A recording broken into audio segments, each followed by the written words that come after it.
내 이름으로 일컫는 내 백성이 그 악한 길에서 떠나 스스로 겸비하고 기도하여 내 얼굴을 구하면 내가 하늘에서 듣고 그 죄를 사하고 그 땅을 고칠지라. 아멘. 네, 우리가 신앙의 본질이 무엇인가를 살펴보았습니다. 우리 신앙이 무엇이냐? 신앙이 무엇이냐? 그래서 신앙이 무엇인가에 대한 분명하고 확실한 이해를 가지고 있어야 하고 또한 그렇게 삶을 살아내야 합니다. 그래서 내 생각 따라 내 뜻 따라서 좌지우지하는 게 신앙이 아닙니다. 하나님의 길을 따라가야 합니다. 그래서 저에게 있어서도 제 기분에 따라서 좌우되지 않습니다. 제 기분과 상관없이 하나님께서 앞서 가시면 싫어도 가야 하고요, 좋아도 가야 하고요, 그 일이 좋아야 합니다. 그래서 신앙은 하나님과의 친밀한 관계이기 때문에 하나님을 만나고 하나님을 사랑하는 그것이 온 마음을 다해 유일한 목적되는 게 우리의 신앙입니다. 그것에서 떠나는 것이 하나님을 버린 거다라는 겁니다. 자, 하나님을 버리게 되면 하나님의 징계가 있고 하나님의 징계가 있으면 우리의 기도를 듣지 않으시고 하나님의 임재가 거치게 되고 우리의 삶에서 어떤 죄악이나 또는 삶의 능력을 잃어버리기 때문에 이제 우리의 자원으로만 살아야 되는 형태를 취하게 되죠. 그런 일이 지속되어지게 되면 나중에 하나님께서 버리시는데, 버린다는 말은 더 이상 하나님께서 그에게 아무것도 안 하시는 겁니다. 아무것도 안 하시는 겁니다. 하나님의 음성을 들려주시거나 기도를 하게 하거나 하나님이 함께 하시는 어떤 일도 일어나지 않기 때문에 시간만 지나가는 겁니다. 우리가 이제 삶으로서 가장 불행한 게 뭐냐 하면 그 만들어진 용대로 쓰여지지 않는 게 가장 불쌍합니다. 여러분, 자동차가 있는데 자동차가 만들어진 용도를 따라 도로를 달리고 움직여지고 사람을 운반하고 이렇게 잘 쓰여야 그 차가 만들어진 의미가 있는데 아무도 그걸 사용하지 않아요. 그러면 그것보다 불쌍한 게 없습니다. 그냥 녹슬어 그냥 없어지는 겁니다. 그것처럼 불행한 일은 없습니다. 여러분, 우리가 이 땅에 태어나서 왜 존재하느냐, 그 이유를 모른 채 살아가는 것은 우리는 가장 불쌍한 자입니다. 바울에 의하면 내가 주님을 따라가는데 내가 주님을 따라가다가 사용되고 버려지면 그것보다 불쌍한 것이 없다라고 했어요. 우리 신앙은 인격체이신 살아계신 하나님과의 교제입니다. 관계입니다. 그분이 살아계셔서 앞서 가시면서 말씀하시고 생생하게 우리를 인도해 가시면서 친밀한 관계 가운데 있습니다. 그래서 주님을 알고 따라가고 또 갈 수 있는 거죠. 그게 없으면 우리는 어떻게 하나님과의 친밀한 관계로 따라가겠습니까?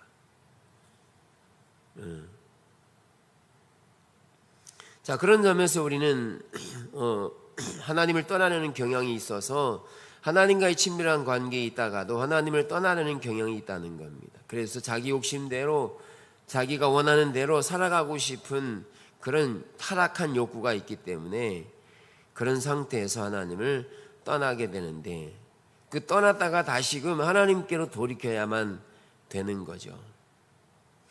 그래서 오늘은 하나님을 떠났다가도 돌이켜야 되는 과정이 있는데 우리가 어떻게 돌이킬 거냐, 어떻게 돌이켜야 되느냐라는 부분을 살펴보고자 하는 거예요. 신앙의 본질로의 회복을 가져오기 위해서. 오늘 네 가지를 가지고 이야기를 하고 있죠. 그 악한 길에서 떠나 스스로 겸비하고 기도하여 내 얼굴을 구하면 내가 하늘에서 듣고 그 죄를 사하고 그 땅을 고칠지라. 여기 고쳐지는데 하나님의 백성들을 회개시키고 돌이키고 하나님께로 인도하는 본질로서의 회복을 갖는 네 가지 형태를 말하고 있는데, 첫째는 스스로 겸비하는 것입니다. 험불이라고 하는 겸비. 이 겸비라고 하는 말은 카나라고 하는 원어가 가지고 있는데, 이건 낮추다 의미를 가지고 있어요. 낮추다. 여기에서 겸비한다, 낮추다라는 의미는 사람들 앞에서 굽신거리면서 자신을 낮추는 게 겸손이 아닙니다. 여러분, 사람은 사람 앞에서, 권세 있는 자 앞에서 자신을 낮출지는 모르지만, 그러나 실제적으로 낮추려면 사람들 앞에서만, 그 권세 앞에서만이 아니라 실질적으로 우리가 살아가는 삶의 모든 영역에 있어서 낮추어야 합니다. 군인들은요, 경례를 합니다. 경례를 어디다 하느냐 하면 계급에다 합니다. 자기보다 높은 계급을 가지면 경례를 해야 합니다. 왜? 자기보다 상관이기 때문에 순종, 복종의 의미로 경례를 하죠. 근데 경례를 하고 좀 지나갔어요. 근데 저 더럽게 나쁜 놈 이러는 거죠. 그거는 진정한 겸손이 자신을 낮추는 게 아니에요.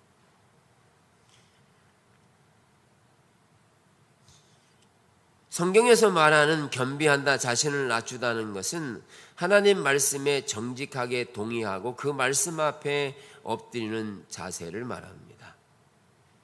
그래서 하나님 앞에서의 겸손, 자신을 낮추는 것은 예배 때 하나님의 정직함과 하나님의 말씀에 동의하고 그 말씀이 내게 생명이 되고 예배 드릴 뿐만 아니라 그 예배라고 하는 의식이 끝나고 나머지의 삶의 영역에 있어서도 하나님의 말씀, 예배 드릴 때 그 말씀이 실제적인 삶의 영역에 있어서도 겸손한 자세로 그 말씀이 적용되도록 삶을 살아야 그게 하나님과의 친밀한 관계로 회복하는 거예요.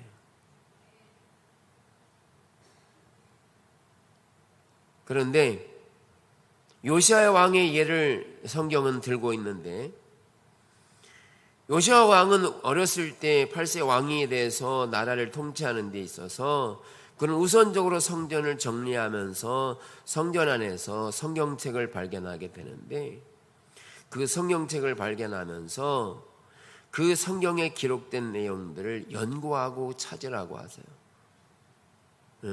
제사장들을 시켜서 그게 무슨 의미인지를 찾게 해요.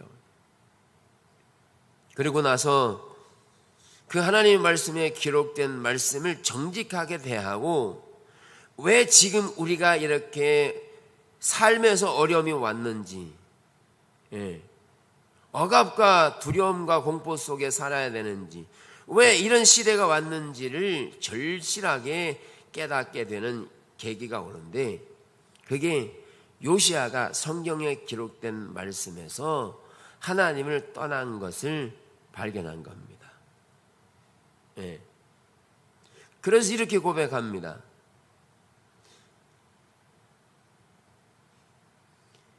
이는 이 백성들이 나를 버리고 다른 신들에게 분향하며 그의 손의 모든 행위로 나의 노여움을 샀습니다. 여기 나를 버렸다는 말을 쓰고 있습니다. 하나님을 버렸다는 말을 쓸 뿐만 아니라 하나님을 버려서 우상을 섬기게 되고 그로 말미암아 이 세상이 하나님을 떠난 죄악된 세상이 되었음을 요시야 왕이 발견하게 된 겁니다. 이때 이 시대적인 배경 가운데 어려운 세상으로 죄악으로 가득 찬 시대가 된 것을 요시야가 인식할 때 이 시대적인 문제는 자신들이 하나님을 떠나서 온 결과라고 성경을 통해 깨달은 거죠. 이 원인이 어디 있느냐? 우리가 하나님을 떠났기 때문에 이렇게 되었다라는 것이었습니다.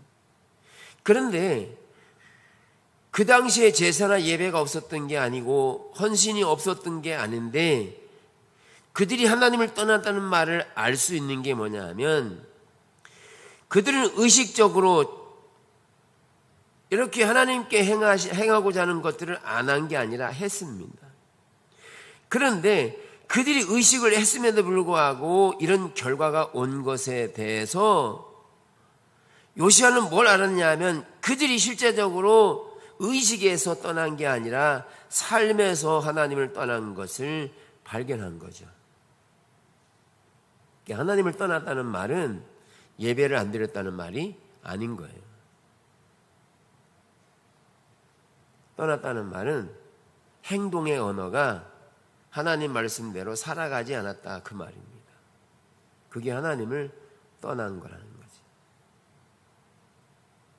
그래서 우리가 예배드릴 때 하나님 사랑해요, 하나님 온 마음으로 다 사랑해 아무리 외쳐도요, 예배를 드리고 나서 우리의 삶에서 내 이웃을 내 몸과 같이 사랑하는 언어와 행동하지 않으면 그게 하나님 버린 것과 똑같다는 거예요. 근데 이거를 잘 알겠어요? 모르겠어요? 모릅니다. 잘 모릅니다. 왜? 그렇게 패러다임처럼 살아왔으니까. 또 의식을 행하고 있으니까. 그게 하나님을 떠난 것을 철저히 모르게 되어 있는 거죠. 근데 성경은 철저하게 하나님 떠난 게 뭐냐? 의식에서 떠난 게 아니라 마음에서부터 떠나서 삶의 영역은 자기 욕심대로 살아가는 겁니다. 그게 하나님 떠난 거라서. 그래서 우리도 정신 차려야 합니다.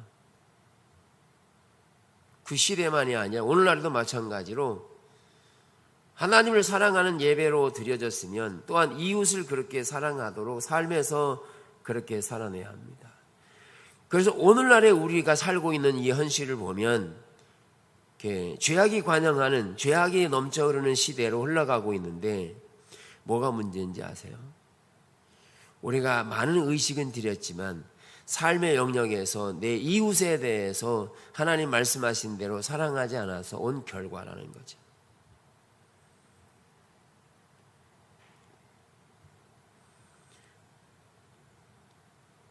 그래서 요시야는 그들의 잘못이 뭐냐는 거예요.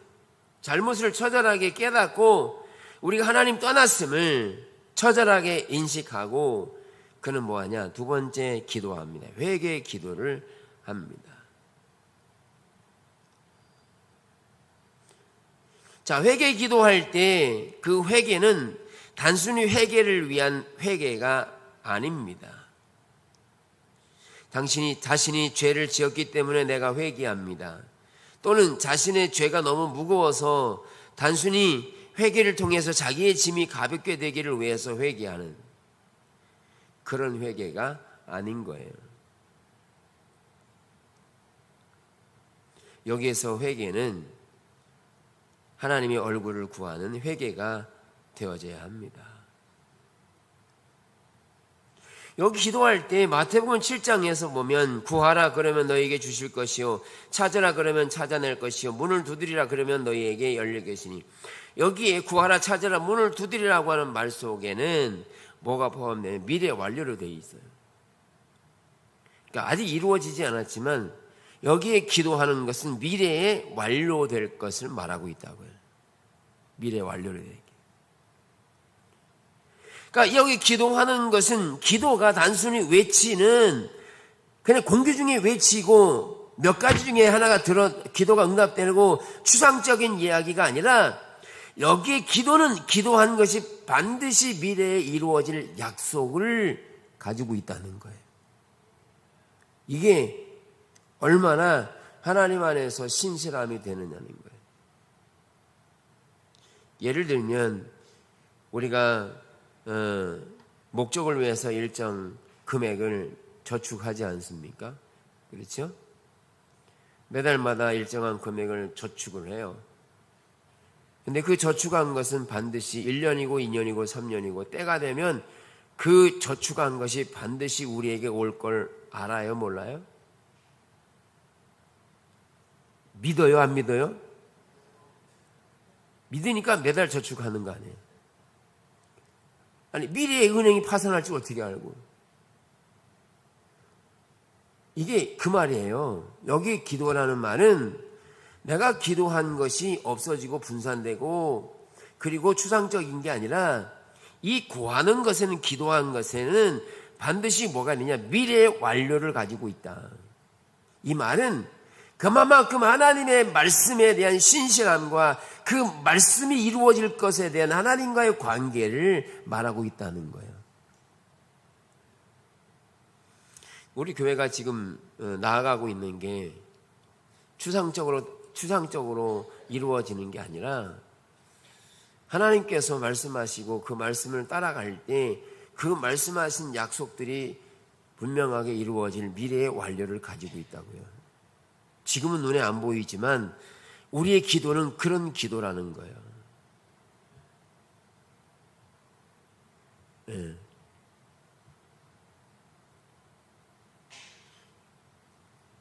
그래서 우리가 기도할 때 그것이 부정확한, 그거에 대한 확신도 없이 기도하는 게 아니라는 거예요. 여기서 회개는 자신의 죄를 회개하고 돌이킬 때 반드시 하나님이 우리의 죄를 용서하고 우리를 거룩하게 하고 우리를 새롭게 하실 능력이 있는 하나님 앞에 내 죄가 용서되는 거라는 거예요. 나의 죄를 용서하시는 분은 나의 죄를 용서하실 뿐만 아니라 그 죄 용서를 통해 나를 거룩한 하나님의 백성으로 세울 능력이 하나님께 있다는 거예요. 그게 회개예요. 단순히 나의 죄를 용서받고 또 다음에 죄를 지으면 용서해주고 이런 하나님이 아니라 우리를 그런 죄 가운데서 강하게 세우시고 하나님의 사람으로 세우실 능력이 있는 하나님께 내가 용서받는 거예요. 그 신실하신 하나님께. 근데 이렇지 않으면요, 하나님 모르는 겁니다. 그래서 우리 교회가 가는 길은요, 제가 알고 있는 하나님은 아주 정확하신 분이라는 거예요. 그리고 반드시 약속을 이루시고 성취하시는 하나님이라는 거예요. 어떻게 아느냐? 경험으로 알죠. 그게 하나님을 아는 거죠.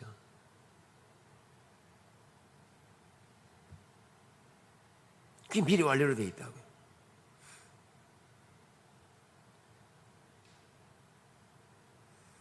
그래서 요시아가 회개할 때 이렇게 말합니다. 여호와께 물으라. 우리 조상들이 여호와의 말씀을 지키지 아니하고 이 책에 기록된 모든 것을 준행하지 아니하였으므로 여호와께서 우리에게 쏟으신 진노가 크도다. 그러니까 우리에게 주어진 이 고통이 왜 왔느냐? 우리가 하나님을 떠나서 왔다. 그것에 대해서 여호와께 묻고 회개하고 돌이키라는 거죠. 그래서 회개는 단순히 잘못한 것에서 그냥 내 죄가를 돌이키는 차원이 아니라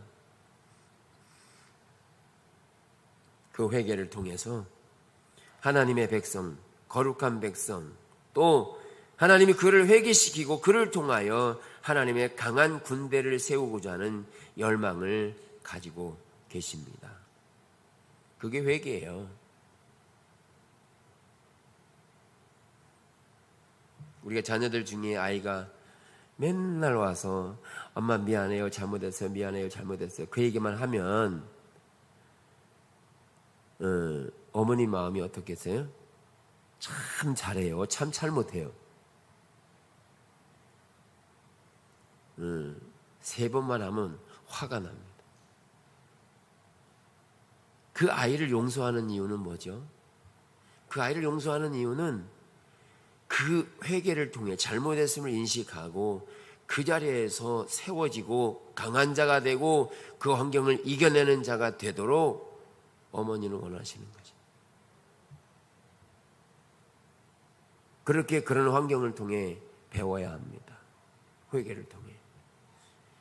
그래서 우리에게는 다양한 스승이 있는데 우리는 다양한 환경 속에서 하나님은 스승을 두셨습니다. 스승. 그러니까 실패도 우리의 스승이 되고요. 성공도 스승이 되고요. 물질을 소유하는 것도 물질을 잃어버리는 것도 다양한 모든 것들이 우리의 스승이 되고요. 가르침과 또는 배움이 다 스승이 됩니다.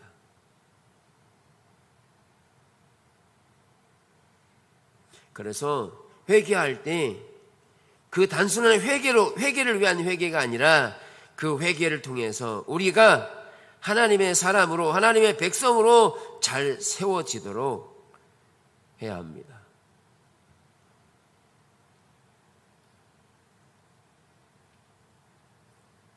그래서 요시야는 그렇게 하나님께 회개하며 우리가 무엇을 잘못했는지 찾고 고하며 그 백성들에게 그것을 선포하고 온 백성에게 그것을 위해 기도하라고 하세요. 또한 그 백성들이 다 한 마음으로 우리가 그렇게 하겠다고 그렇게 함으로 인해서 하나님이 그 땅을 용서해 주시게 되죠.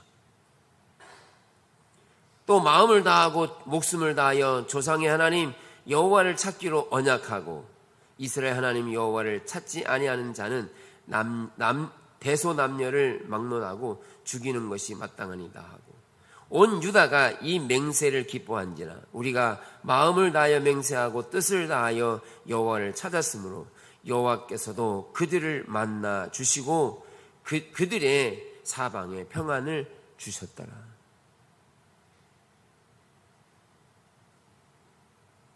그래서 중요한 게 그들이 전심으로 회개하고 그 백성들에게 선포하고 그렇게 하나님의 뜻을 선포했을 때 그 뜻을 따라 온 백성이 동의하고 동참했을 때 그 민족이 살게 된 겁니다.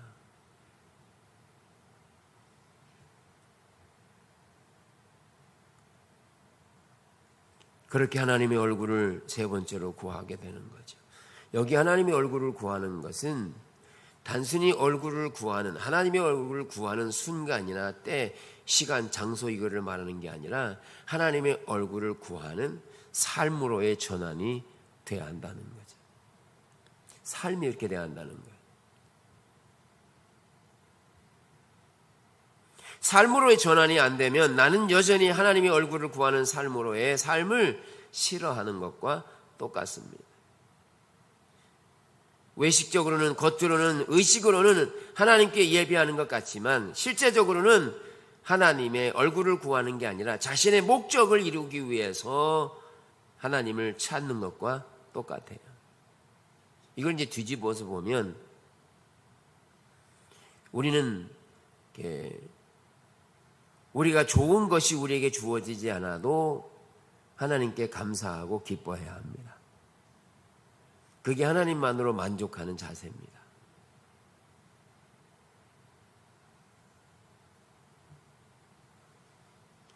그래서 하나님의 얼굴을 구하는 삶, 그 삶은 모든 존재가 온 존재로 하나님을 사랑하는, 하나님을 사랑함과 동시에 이웃을 사랑하는 실제적인 삶으로의 전환을 의미한다는 거죠.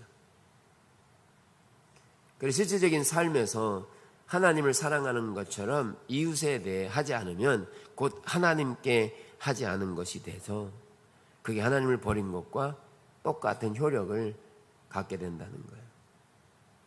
그러니까 우리는 미워할 수가 없는 거죠.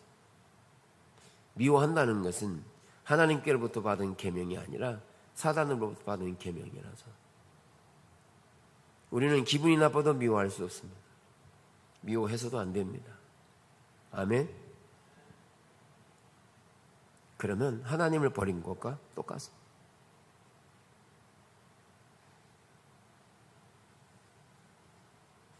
형제를 미워하면 곧 하나님을 미워하는 것이 돼서 그게 하나님을 떠난 것과 똑같은 효력을 갖는다는 거죠.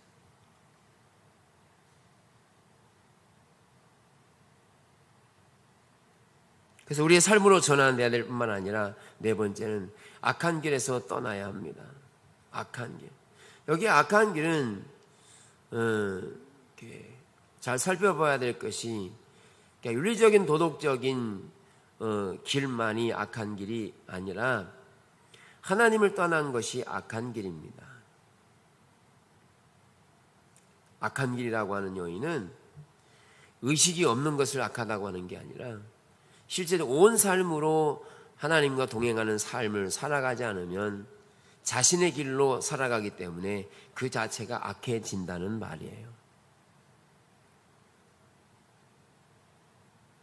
즉 다른 것으로 대체해버리는 거죠. 여기에 문제는 선별적인 순종입니다.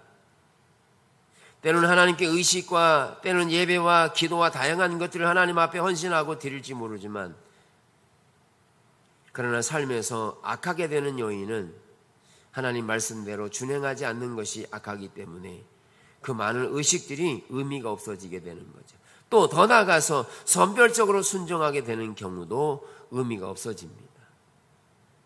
예, 의미가 없어져요.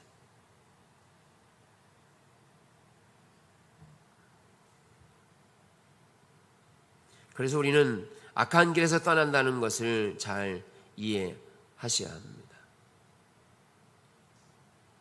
주님이 주님의 것을 쓰시려고 하실 때 우리는 우리가 가지고 있는 소유를 사용하게 될 텐데 그것이 주님의 뜻에 맞추어진 대로 잘 쓰여져야 합니다.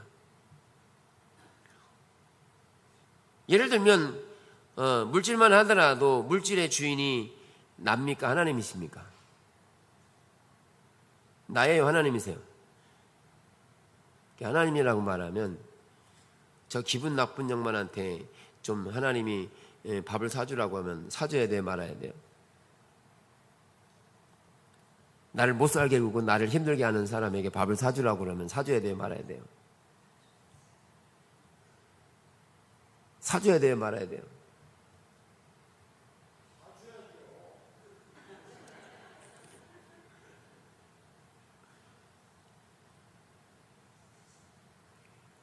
예.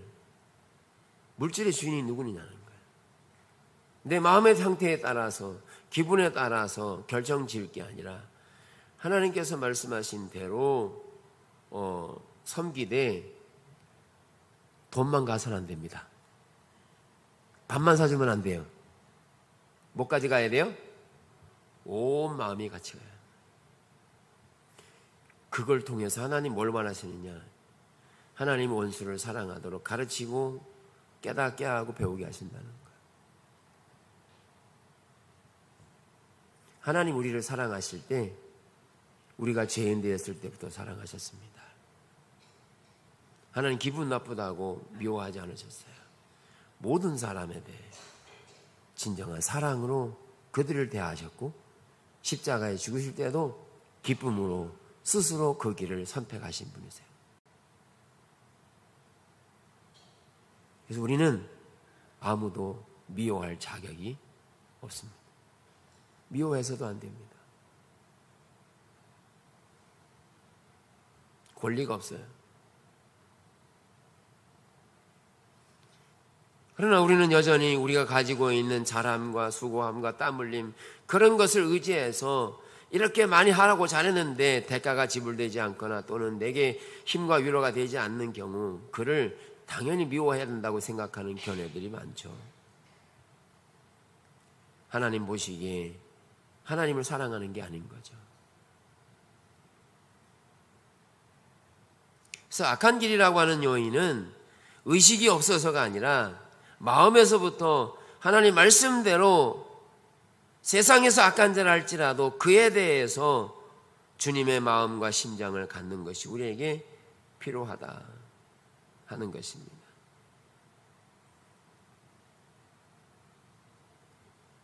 주님이 우리를 사랑하시고자 할 때, 십자가를 지시고자 할 때 뜸들이신 게 아니라 그분은 적극적으로 우리의 죄를 용서하시기로 작정하시고 대가가 지불되는 것을 두려워하지 않고 그 모든 것들을 위해 자신을 버리는데 기쁨으로 순종하셨습니다.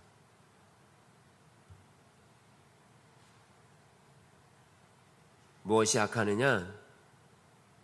이사야 55장에 말한 것처럼 내 생각과 너희 생각은 달라서 하나님의 생각이 옳습니다. 아나니와 삽비라의 경우도 자신의 재산을 팔아서 주님께 드린다는 것이 나쁜 게 아니죠. 올바른 생각을 가지고 있지만 중간에 물질에 대한 탐욕이 생겨서 일부를 드린 게 선별적인 순종이 된 게 하나님께 그 생각과 행동, 아내와 협의한 그 자체가 악한 것으로 보여진 겁니다.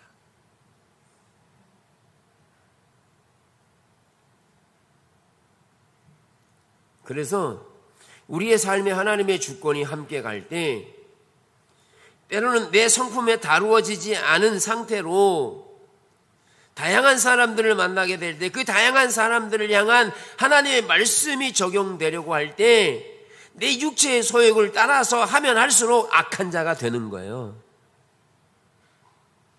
왜 악한 자가 되느냐? 그래서 악한 자가 되는 거예요. 그래서 내 생각보다는 하나님의 뜻을, 하나님의 말씀을 순종하는 자세로 우리가 삶의 영역을 살아가야만 하는 거죠.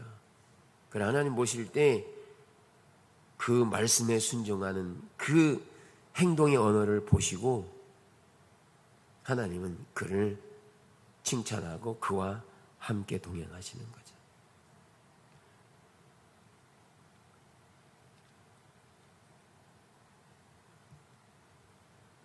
그래서 결론적으로 보면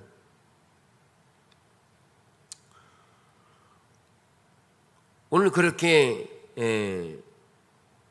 하나님 앞에 회개하고 돌이킬 때 하나님께서 어떻게 했다고요? 하나님께서 들으시고 보시고 들으시고 그리고 그 땅을 고쳐주시겠다.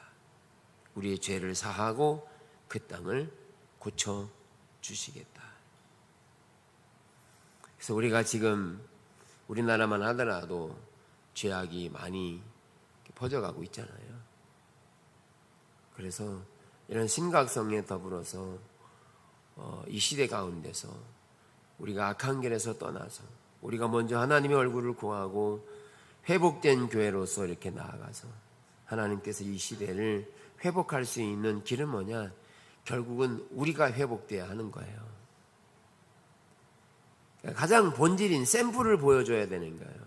하나님의 사랑으로 이 땅에 다시 한번 하나님의 영광이 깃드는 삶으로 우리가 그런 삶으로 보여주지 않으면 세상은 볼 길이 없다는 거죠. 누가 그렇게 사느냐? 우리가 그렇게 살아야 합니다. 누가 그렇게 사느냐? 하나님이 그렇게 살도록 우리에게 길을 인도하시고 스승을 보내시는 거죠.